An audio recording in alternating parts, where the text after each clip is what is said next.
Assalamualaikum warahmatullahi wabarakatuh.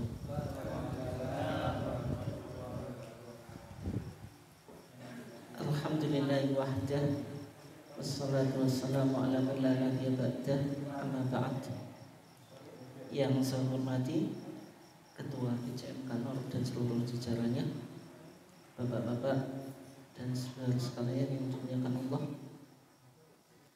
Alhamdulillah pada malam hari ini kita masih diberikan oleh Allah Subhanahu wa taala nikmat yang berupa kesehatan dan juga kesempatan, sehingga kita masih bisa istiqomah dalam upaya kita mentradisikan kajian-kajian di lingkungan warga Muhammadiyah. Salawat dan salam semoga senantiasa terlimpahkan kepada Nabiullah Muhammad SAW, keluarganya, sahabatnya, dan seluruh orang yang mengikuti sunnahnya sampai hari kiamat. Bapak dan saudara sekalian yang dimuliakan Allah, insyaallah topik kita pada malam hari ini kita akan membahas isu yang lagi viral berkaitan dengan pro kontra Son Heurek. Son Heurek. Ada yang pernah tahu Son Heurek ya? Oh gitu. Itu urusan yang satu lagi, ini yang Son Heurek ini. Ada yang pernah dengerin Son Heurek atau hadir di acara yang di situ ada Son Heurek? Sudah masuk Bojonegoro atau belum itu? Ada yang bilang sudah, ada yang bilang belum. Kalau sudah di mana? Kanor mana? Oh gitu, berarti sudah ya. Tapi lek jirong tahu. Oh gak cocok. Jadi isu yang lagi hangat dibincangkan itu berkaitan dengan Son Heurek. MUI Jatim Jawa Timur, Majelis Ulama Indonesia Jawa Timur, sudah mengeluarkan fatwa tentang haramnya Son Heurek. Tapi fatwa itu tentu ya pro dan kontra ya. Karena Son Heurek ini selama ini kan sebagai entertainment, hiburan, dan sudah banyak orang yang hidupnya itu ya penghasilannya dari menyediakan jasa dan juga sebagai krunya Son Heurek. Sekali nanggap Pak gitu, katanya 25 jutaan bisa 35, ya tergantung tempat dan seberapa besar acara tersebut ya. Sebab itu mahal Son Heurek ya. Kemudian Son Heurek ini kan dampaknya itu luar biasa. Katanya sampai kaca itu pecah, betul nggak itu? Heurek terus jatuh pecah. Genteng berarti ya pecah terus jatuh Pak ya. Kacanya Heurek gitu. Yang ahli sound system di sini ada? Enggak ada ya? Nanti ini ada yang ahli kan bisa menjelaskan. Pak Moh ya enggak datang. Jadi semakin Heurek semuanya itu semakin menarik.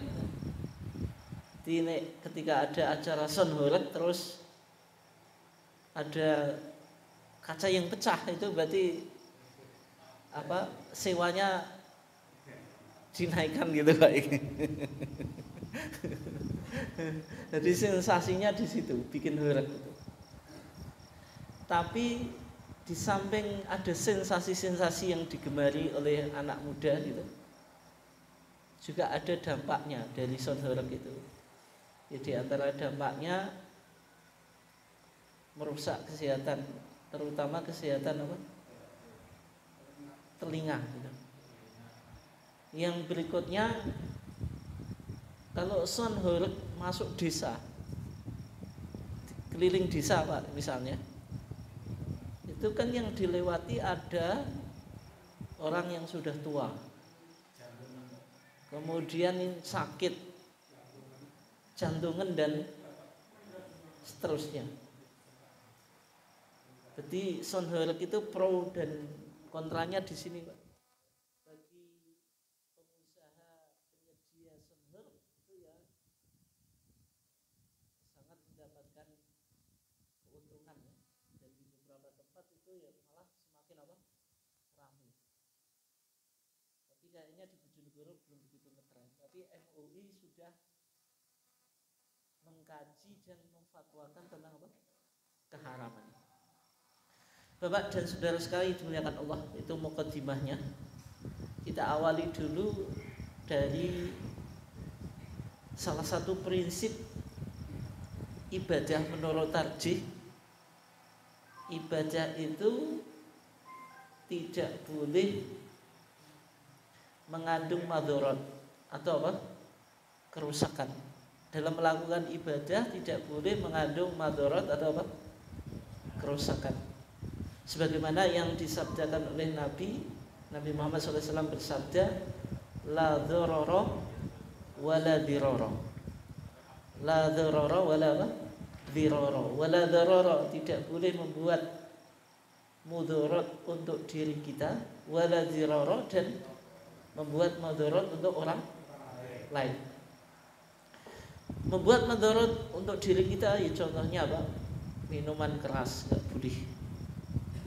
Karena agama ingin menjaga kewarasan, hifdzul apa?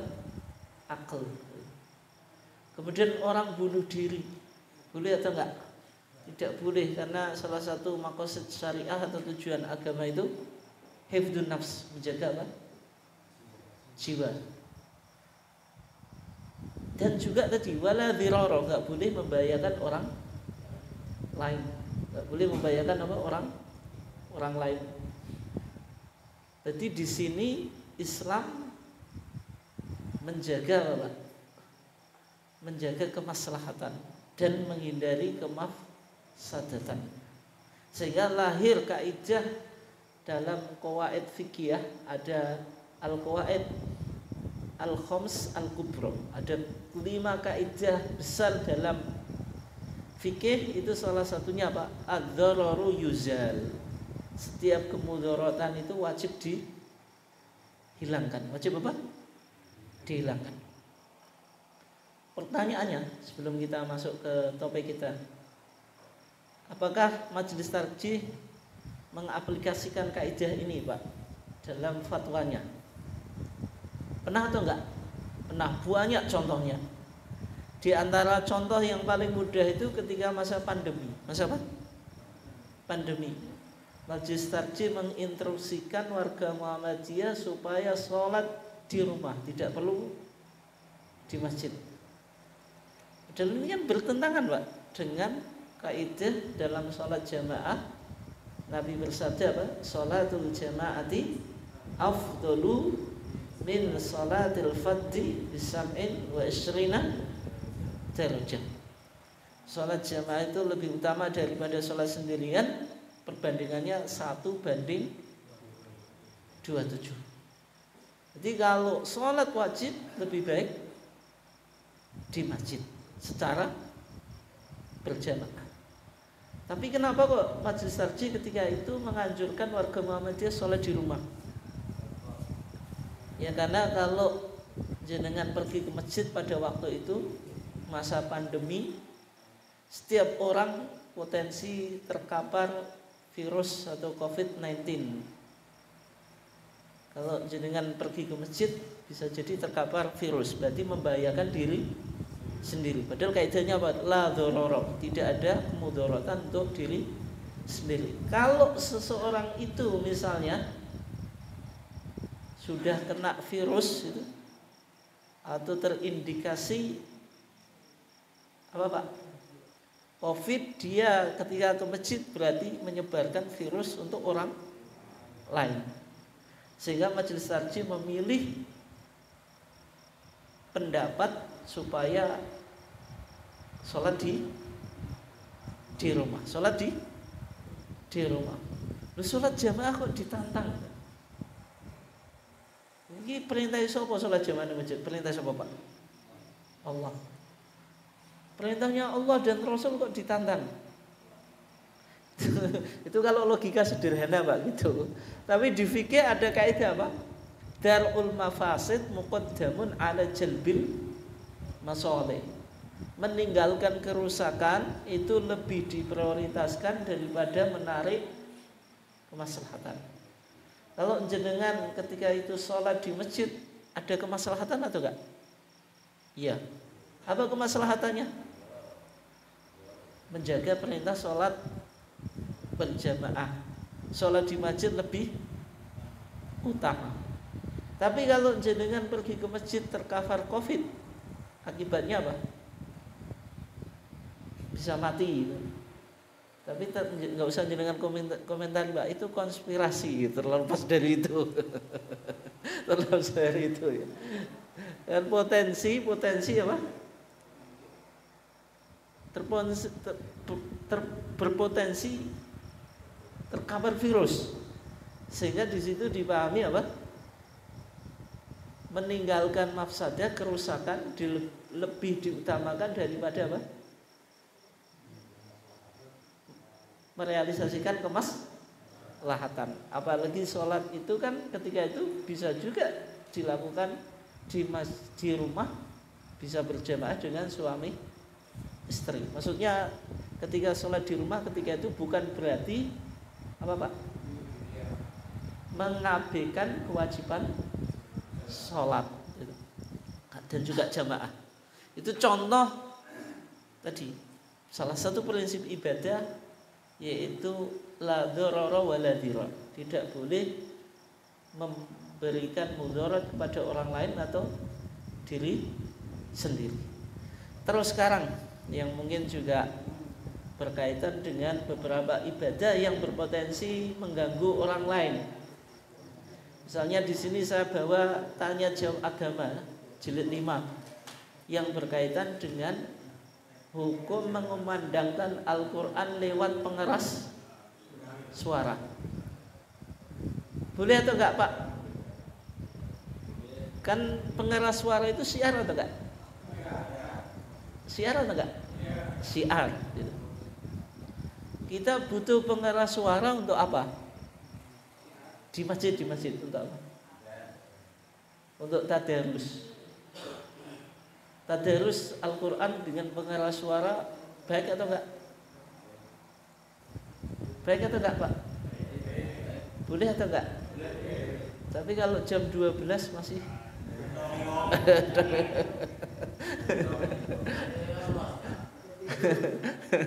berarti tadarus itu baik ya. Baik, pakai pengeras suara itu syiar. Tapi kalau melebihi batasnya, nah, jadi tidak baik. Terus biasanya juga di masjid ya, di masjid sebelum Jumatan ada qiraah atau murotal, Pak. Jenengan baca ya di masjid, Pak. Jenengan baca, jenengan putar murotalnya di masjid ya. Berapa jam itu, Pak? Bisa 2 jam sih. Jadi lagi 2 jam. Jam berapa, Pak? Mulai jam 10. Jam 11 ya. Jumatannya sekarang setengah 12 sekian, lebih sekian. Kira-kira berapa, Pak? Setengah jam. Banter atau enggak, Pak? Selama ini belum ada yang memprotes ya. Oh gitu. Mengingatkan. Terus dalam sholat jamaah kan ada sholat jamaah, sholat Jum'ah kan ada sunnahnya at-tabkir. At-tabkir itu berangkat sholat Jumat di waktu awal, Ketika orang berangkat sholat Jumat di waktu awal, ketika sampai masjid yang ia lakukan apa? Sholat tahiyatul masjid. Terus apa? Zikir. Terus apa?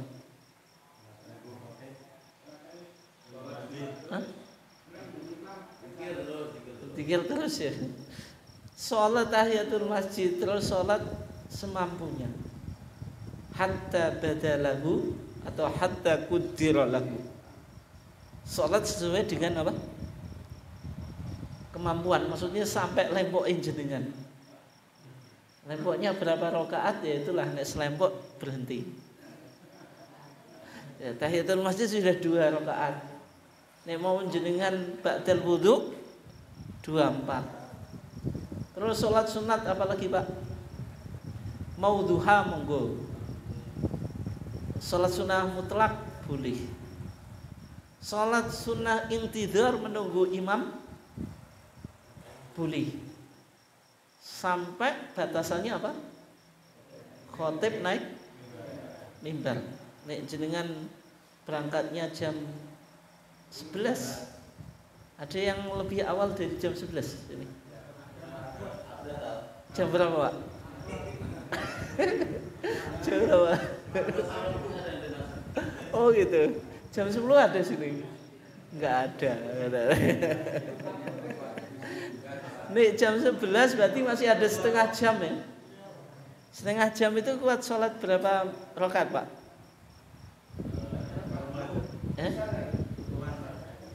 Puluhan ya? Sebagian orang berangkatnya jam 11, 2 rakaat wis lempok kan ya wis Pak. Gak kuat lebih dari 2 rakaat. Kalau lebih ya boleh sampai lempoknya. Mau berapa rakaat silahkan. Ya jam 11 jenengan nyetel murotal tuh ya. Enggak terganggu Pak di dalam.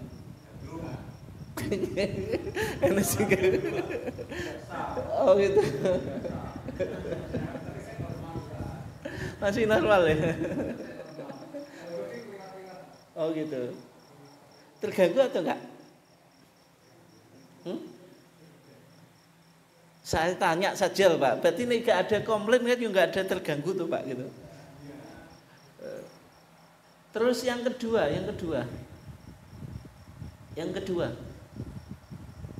Di hari Jumat itu kan ada kesunahan baca surah apa? Al-Kahfi. Malamnya bisa, siangnya atau paginya apa? Bisa. Mungkin malamnya belum selesai, diselesaikan sambil menunggu imam atau khotib naik mimbar. Baca Quran, terus mengganggu sampingnya, boleh atau enggak Pak? Kalau itu enggak boleh, tapi kalau murotal kalau jadi kan jawab namun ganggu ini senani wong loh. Malah ganggu Pak ya. Kenapa Pak? Kalau dianggap ganggu enggak boleh. Tapi kalau enggak ganggu apa? Boleh.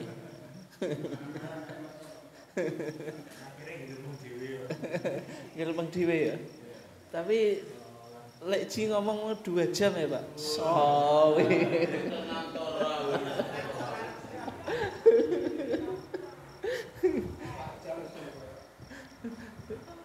Setengah jam itu wis suwe tuh Pak ya.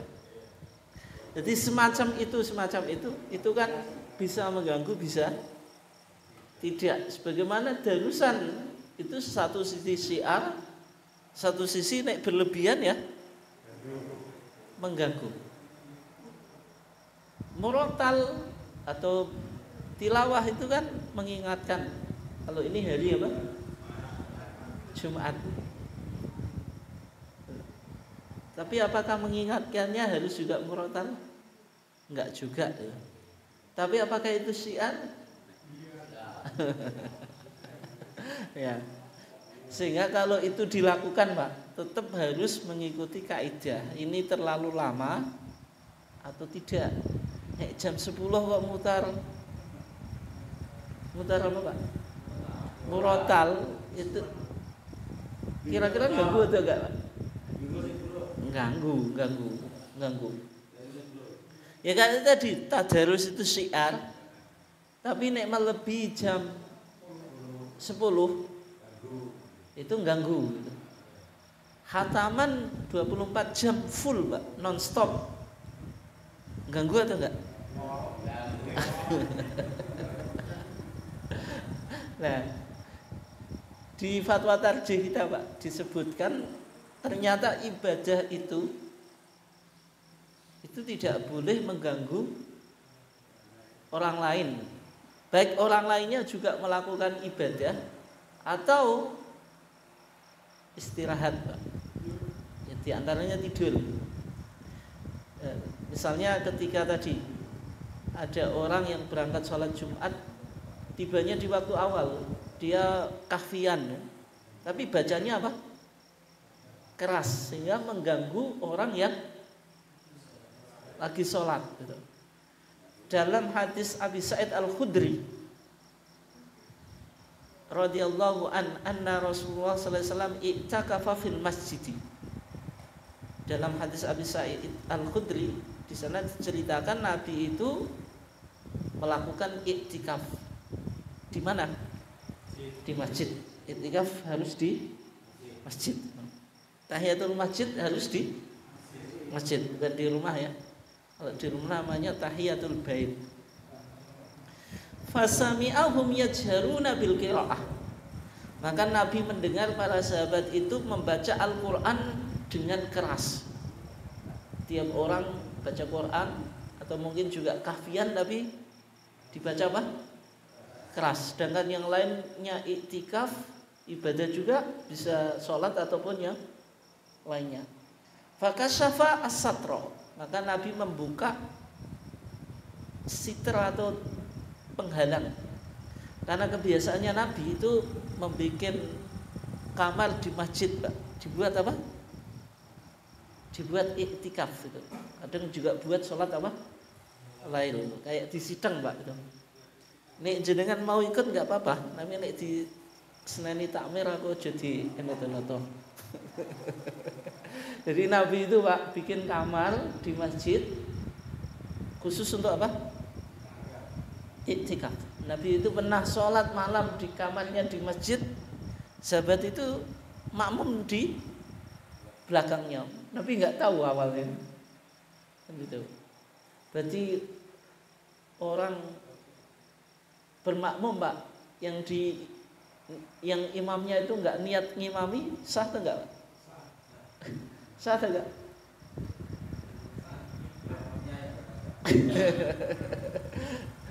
Sah, Pak, kecuali sholat Jumat. Nek mazhab Syafi'i itu, nek sholat Jumat harus sejak awal ya langsung sama-sama niat imam atau niat makmum. Tapi kalau selain sholat Jumat itu ada fleksibilitas, ada kemudahan. Ketika itu Nabi membuka siternya atau penghalang di kamarnya itu, waqala, dan berkata, ala inna kullakum munajin li rabbihi. Ketahuilah sesungguhnya kamu sekalian itu bermunajat kepada apa? Kepada Tuhannya, yaitu kepada Allah. Wala yu'di ba'dukum ba'dun, dan janganlah sebagian kamu menyakiti sebagian yang lain. Ini kaidah yang penting, Pak. Wala yu'di ba'dukum apa? Ba'dun. Orang itu enggak boleh menyakiti orang lain. Wala yarfa' ba'dukum ala ba'din fil qiraah. Dan janganlah sebagian kamu menyaingi sebagian yang lain dalam membaca Al-Qur'an. Maksudnya lomba keras-kerasan apa, Pak? Suara, banter-banteran suara. Itu tidak boleh. Jadi baca Al-Qur'an itu baik Tapi kalau dilakukan di masjid mengganggu orang yang sholat itu tidak baik. Pandangannya siapa? Fatwa tarjih. Tapi kalau yang mengganggu pengeras suara, Pak, yang ganggu saja itu orang yang baca Quran ibadah. Kalau pengeras suara itu dapat pahala atau enggak? Pengeras suara maksudnya itu loh, jadi murotal atau apa? Qiraah itu. Itu dapat pahala atau enggak, Pak? Yang dapat siapa? Yang dapat siapa itu? Yang masa. Tadi loh orang baca Quran kan kahfian, Pak. Ada kesunahnya atau enggak di hari Jumat? Ada. Baca Quran ibadah atau enggak? Ibadah. Iqra'u al-Qur'ana fa innahu ya'ti apa, Pak? Yaumal qiyamah syafi'an li ashabihi. Al-Qur'an itu akan datang di hari kiamat memberi syafaat kepada siapa? Orang yang membacanya. Ada anjurannya. Tapi ketika baca Quran mengganggu orang yang sholat di sampingnya, boleh atau enggak? Enggak boleh. Terus sekarang nyetel murotal atau qiraah ibadah atau enggak, Pak? Ibadah atau enggak? Oh syiar, berarti ibadah masa, Pak. Yang dapat pahala siapa, Pak?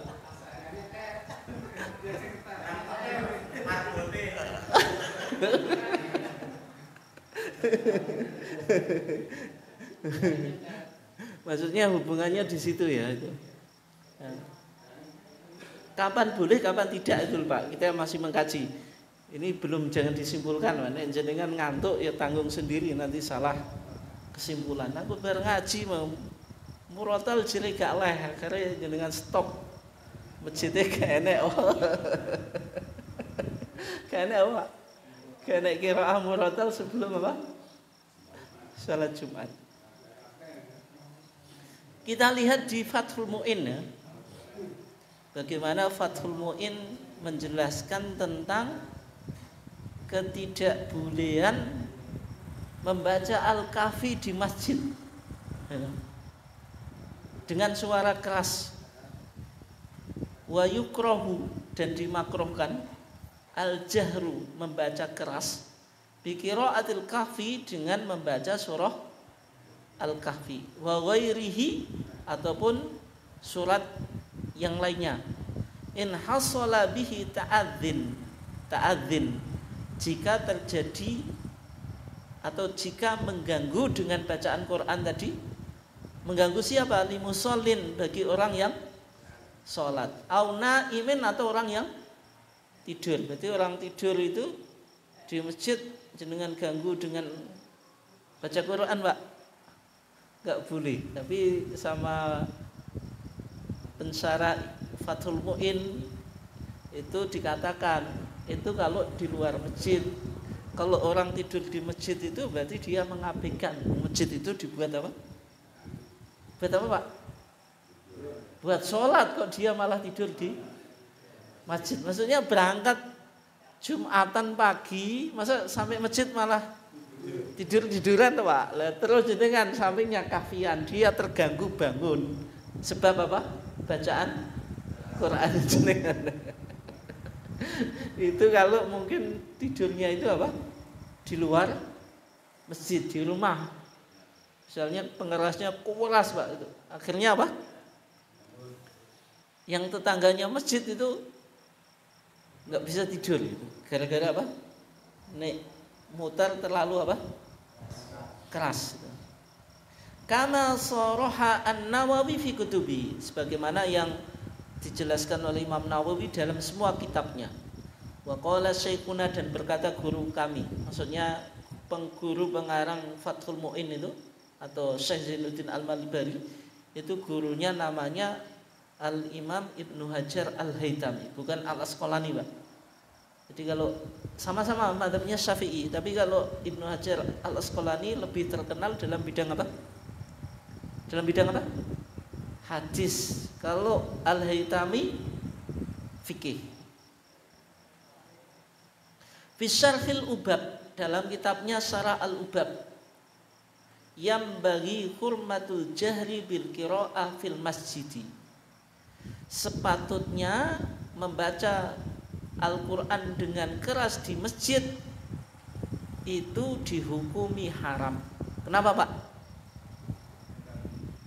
Kenapa Pak? Masjid itu untuk sholat atau untuk baca Quran atau untuk apa Pak? Atau untuk rapat? Enggak, masjid itu asalnya untuk sholat, untuk baca Quran, atau untuk ngaji Pak? Atau untuk apa? Untuk semuanya ya. Betul tuh ya. Masjid ya untuk ibadah disebutkan Pak, untuk sholat, untuk apa tadi, baca Quran, untuk ngaji, politik juga. Tapi sekarang nih bertentangan antara dua hal, nggak bisa disinkronkan Pak, nggak bisa apa? Disinkronkan atau diharmoniskan antara baca Quran dengan sholat, mana yang dimenangkan Pak? Sholatnya, ketika tidak bisa disinkronkan. Ya tadi orang ini kan kasusnya baca kafi sebelum sholat Jumat, kan ya nggak bisa Pak. Berarti kan dia nggak bisa keras itu. Kecuali kalau sudah nggak ada orang yang sholat, nggak ada waktu sholat, mau baca Al-Quran dengan suara, ya maksudnya keras itu bukan keras sangat keras. Baca Quran didengar orang lain ya tidak masalah. Tapi masalahnya ini kan waktu untuk apa Pak? Ibadah, karena sebelum apa? Jumat. Nah, makanya dimenangkan apa? Sholatnya. Tapi kasusnya gini Pak, biasanya yang kajian PRM atau PCM itu, kajiannya kan biasanya siang jam 1 atau jam 2. Iya atau enggak? Biasanya. Kalau jam 1 atau jam 2, apalagi jam 2, itu nanti potensi memasuki asar. Ketika memasuki asar, yang terbaik kajiannya di stop, sholat asar berjamaah. Ini yang terbaik dan terideal Pak. Tapi apakah semuanya itu bisa ideal? Selalu bisa ideal atau enggak? Selalu sesuai yang kita harapkan ideal atau enggak? Kadang-kadang enggak bisa. Nek nanti di stop dengan sholat asar, sebagian jamaah apa? Pulang, apa mana wis dikai berkat. Kan enak mulai kan ngono Pak. Padahal kajian itu diharapkan bisa dipahami, bisa memperkuat apa? Keilmuan. Kalau sholat asarnya diundur Pak, tapi tidak di awal waktu kan, diundur berarti ya tidak di awal waktu, boleh atau enggak? Itu mana yang lebih diutamakan? Tapi ini hilang ya Pak, setengahnya.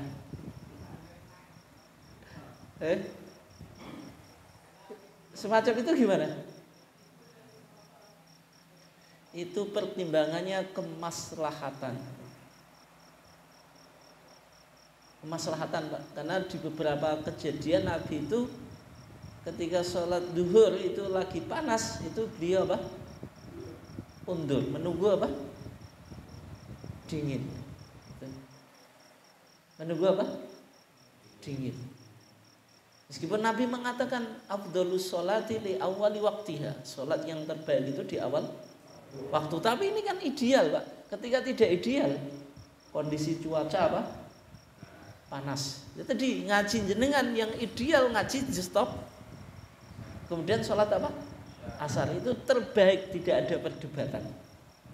Tapi masalahnya jamaah kita itu Kan semuanya nggak terbaik, semuanya ideal. Nah, semacam itu berarti kan tadi Pak, pertimbangannya kemaslahatan. Tapi nek iso ya tadi tetap sholat di awal waktu itu yang terideal. Tapi kalau tidak apa-apa, kalau tidak bisa, berarti sholat bisa diundur Pak, undur. Tapi masjidnya harus dilihat dulu, masjid yang bagaimana. Nek masjid umum macam-macam kita nggak begitu punya peran, ya malah geger Pak. Kan ya harus dilihat dulu gitu. Itu pemikiran fikih semacam itu. Bisa dipahami ya? Nah, itu contoh tadi berkaitan dengan ibadah yang mengganggu orang lain. Terus sekarang yang kedua, pertanyaannya ya, berkaitan dengan orang menjelang subuh membangunkan dengan memutar kaset Al-Quran, lagu Padang Pasir, ada juga Pak ya?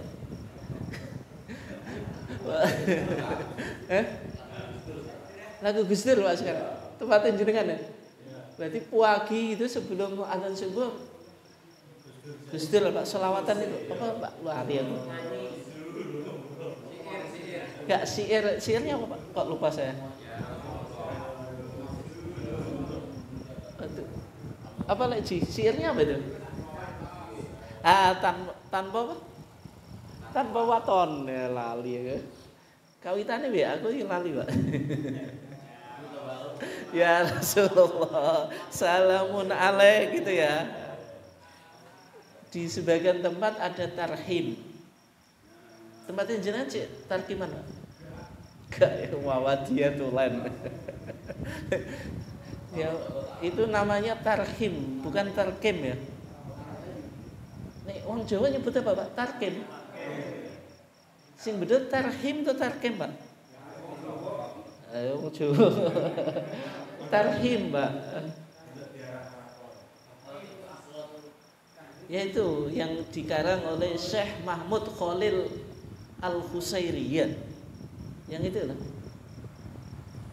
As-salatu wassalamu alaihi ya imam al-mujahidin ya Rasulullah. Kayak gitu ya. Itu disebut tarhim. Ya. Tapi di TJA Tarjih itu lagu Padang Pasir. Oh apa Pak? Lagu Padang Pasir, lagu Arab maksudnya. Yang diselingi dengan panggilan bangun gitu. Tangi gitu. Di sebagian tempat ada Pak itu. Baca Asmaul Husna itu terus sambil apa? Bangun. Yang paling keras itu ya Rozak, ya Rozak, ya Rozak. Itu ada nilai filosofinya Pak. Nek wong tangine wi saurunge tangine pitik, rezekine apa Pak? Sareng tangi pitik itu saurunge meletek srege Pak. Nih jenengan ngalahi tangine pitik gak iso gitu. Lah pitik jam 2 wis tangi itu Pak ya. Ada hadisnya Mbak, burikat ummati fi bukurihim atau fi bukurihim. Umatku ini diberkahi di waktu pagi. Makanya nek wong Jawa nek pingin rezekine lancar, tangine apa Pak? Ojo sampai kedisian. Pitik itu seringe, nek kedisian pitik angel. Kedisian seringe Pak ya.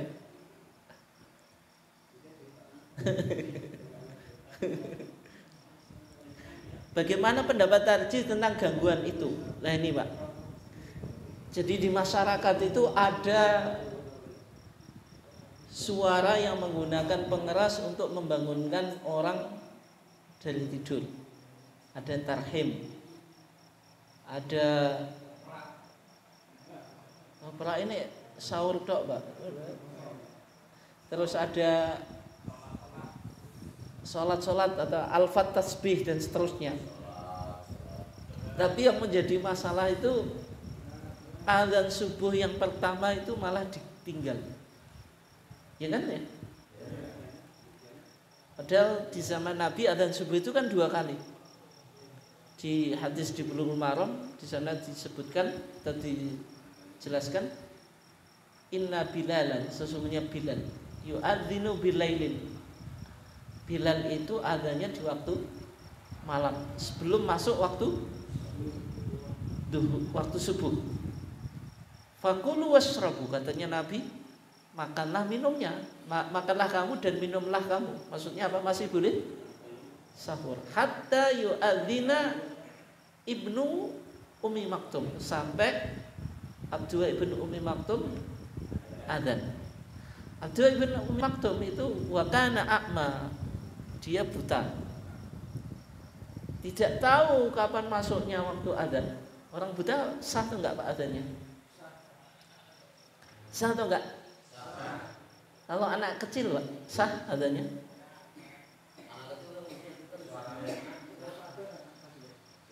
Cah cilik orang balik Pak, sah atau enggak?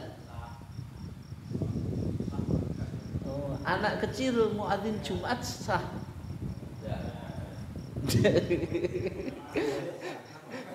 ada yang tanya Pak, lagi rame, juga rame maksudnya kejadian gitu. Di salah satu masjid Muhammadiyah muadzin Jumat itu sudah balik Pak, kayak SMP sudah balik gitu. Cumanya kan belum dilihat kok,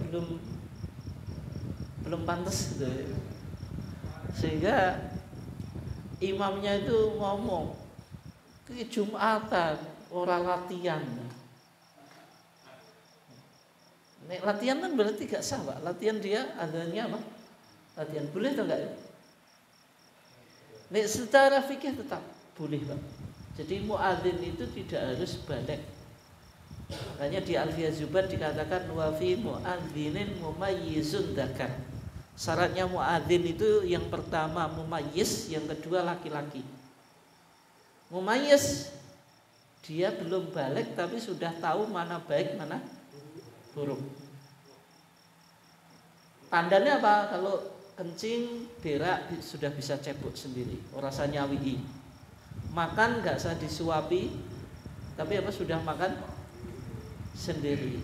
Pakai kelambi atau baju nggak sampai kualik Pak. Nek wis tuwek kok pakai kelambi kualik berarti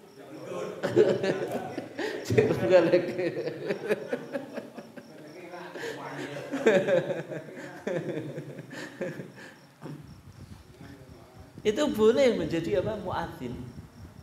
Sehingga kesimpulannya ini secara fikih sah, cumanya pertimbangannya kan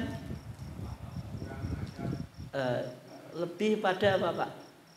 Ini diterima masyarakat atau tidak? Itu yang jadikan pertimbangan. Tapi kalau dihukumi tidak sah juga tidak boleh, tidak boleh kan itu. Secara fikih kan adanya tetap sah kan? Cumanya bisa jadi memunculkan fitnah. Akhirnya nek wong sing gak gelem teko, Pak. Kena apa? Sing adzan cilik. Tapi itu satu tempat dengan tempat lain beda, Pak. Kalau tempatnya pondok memang ada edukasi untuk latihan itu, untuk santri ya monggo. Sehingga pertimbangannya kemaslahatan nek di pondok kan harus imam dilatih. Dan apa Pak? Muadzin juga dilatih sedini mungkin kan, supaya nanti bisa terjun di masyarakat. Tapi kalau masjid umum terus anak kecil sekali dua kali dimaklumi Pak. Jadi pertimbangannya itu ya, bukan sah atau tidak. Nah, kembali ke tadi. Berarti azan di zaman Nabi itu dua, yaitu azan sebelum masuk subuh, kemudian yang kedua setelah masuk apa? Subuh. Azan yang pertama itu Bilal ibn Abi Rabah, azan yang kedua Abdullah ibn Ummi Maktum. Jadi dua azan awal dan kedua itu masyru', disyariatkan sesuai dengan putusan Malang tahun 1989. Cumanya as-sholatu khairum minan naum di awal atau di akhir, insya Allah nanti di belakang-belakang aja. Butuh waktu yang cukup panjang untuk bahas itu. Di mazhab Syafi'i sama, adzan subuh itu 2 kali, Pak. Di Fathul Mu'in. Dua-duanya baca tathwib, yaitu as-sholatu khairum. Nah, ini dalam mazhab Syafi'i, artinya mazhab Syafi'i juga mengakui adanya 2 adzan. Cumanya di masyarakat adzan pertama tidak dilakukan, diganti tarhim, utawa sholat tangi itu.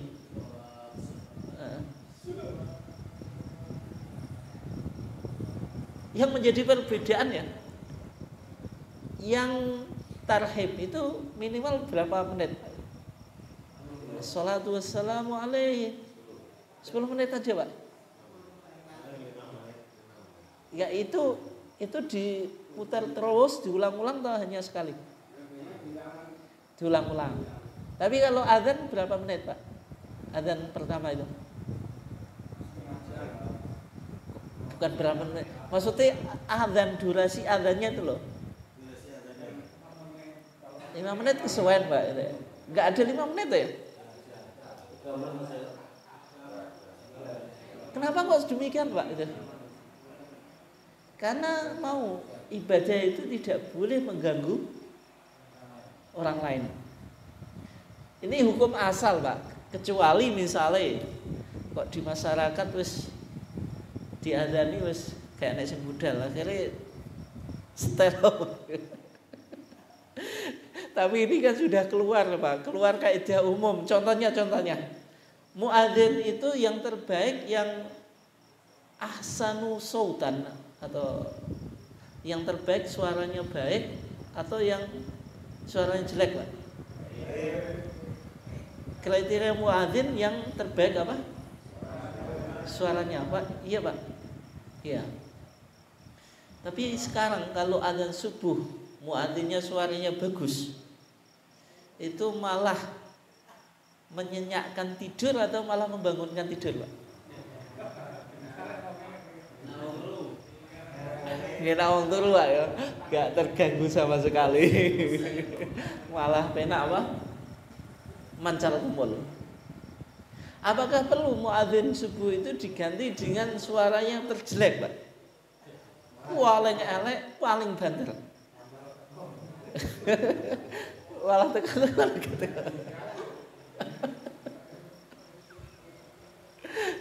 Ada sih berpendapat kayak gitu, Pak. Tapi ini kan kaidah yang keluar dari kaidah umum. Bisa dipahami, Pak, ya? Aduh.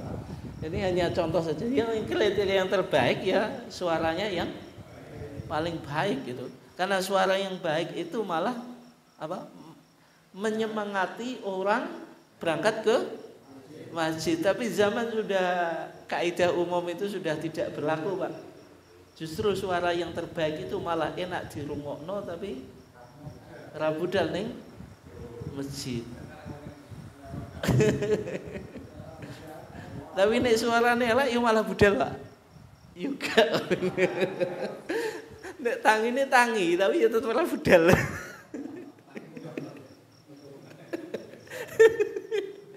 Nah, kembali ke tadi. Berarti dalam fatwa tarjih dikatakan pengeras suara yang tadi ada tarhim dan seterusnya itu memang tidak ada di zaman Nabi, dan ibadah pun misalnya membaca Al-Quran tadi kalau mengganggu orang lain juga tidak boleh. Sebagaimana firman Allah, wala tajhar bi sholatika wala tukhafit biha wabtaghi baina dzalika sabila. Ayat ini sababul nuzulnya, Pak, itu menarik. Ketika Nabi mengimami para sahabat, itu Nabi membaca Al-Qur'annya itu keras, Pak. Tapi ini masih di Mekah. Ada yang mengatakan masih apa? Di Mekah. Orang musyrik itu terganggu. Ini Muhammad baca Qur'annya keras. Akhirnya ya dipisui, Pak.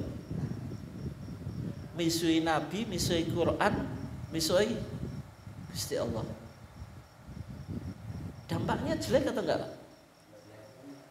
Nek wong kataman tuh tadarusan Pak, jam 12 yo cek ngaji. Sing dipisui siapa nih Pak? Sing ngaji. Dadi cek apik Pak, nek sing iso dipisui sing ngaji gak apa-apa, nek luwes lebih dari yang ngaji Pak. Gak jadi kala. Nek sing ngaji dipisui iki kan wonge jek muslim Pak, nek wonge non muslim. Sing dipisui ora sing ngaji tok. Tapi sogo Al-Qur'an juga dipisui. Ki agama apa kan ngono. Nah, ketika itu maka Nabi ditegur, wala tajhar bi sholatika, hai Muhammad, jangan engkau keraskan bacaan Al-Qur'anmu. Wala tukhafid biha, tapi kalau baca Qur'an aja mok gremeng. Akhirnya makmume gak krungu. Kayak misalnya sebagian masjid kan sekarang apa? Enggak punya sound dalam. Sehingga sing diwaca imam yo ora roh. Terus apa, Pak? Terus bahkan takbirnya imam itu lo enggak tahu itu kalau jemaah wanita. Itu kan juga enggak baik gitu. Sehingga paling enggak sound dalam itu syiar. Itu menjadikan pelaksanaan sholat semakin apa, Pak? Semakin khusyuk dan jelas. Maksudnya waktunya takbir ya takbir, rukuk dan seterusnya ya, sujud ya sujud. Terus sampai rukuk sujudnya gak roh Pak, mergo gak enak. Suara gak krungu. Wabtaghi baina dzalika sabila. Suruh di tengah-tengah. Artinya tidak terlalu keras tapi tetap didengar jamaah, sehingga di Masjid Muhammadiyah itu kalau adzan itu suara luar, kalau qomat suara dalam. Itu ada nilai filosofinya Pak. Kalau adzan kan mengajak orang sholat, kalau qomat ngasih tahu orang yang sudah datang di masjid atau di musola. Bagaimana kalau berkaitan dengan apa tadi? Hal yang misalnya khutbah dan seterusnya, yaitu ya speaker apa? Dalam.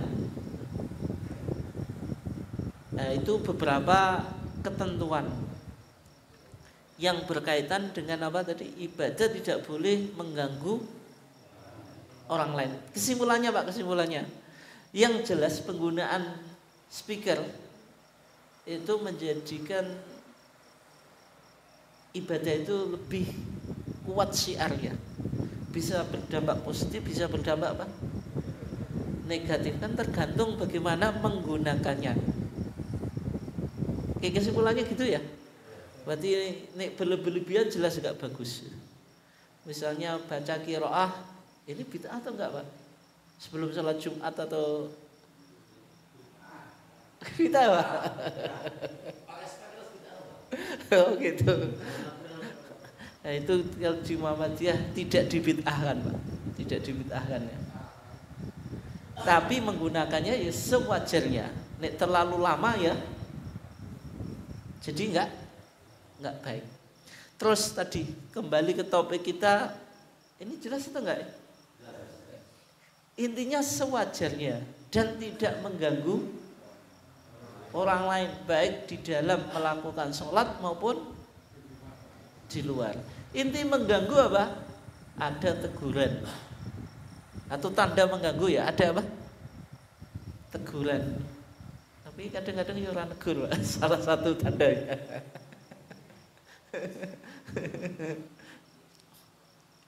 Kembali ke topik kita. Sekarang bagaimana kalau son huruf? Son huruf itu ibadah atau muamalah duniawiyah? Muamalah duniawiyah. Kecuali kalau son huruf sebagai media dakwah. Enak Pak.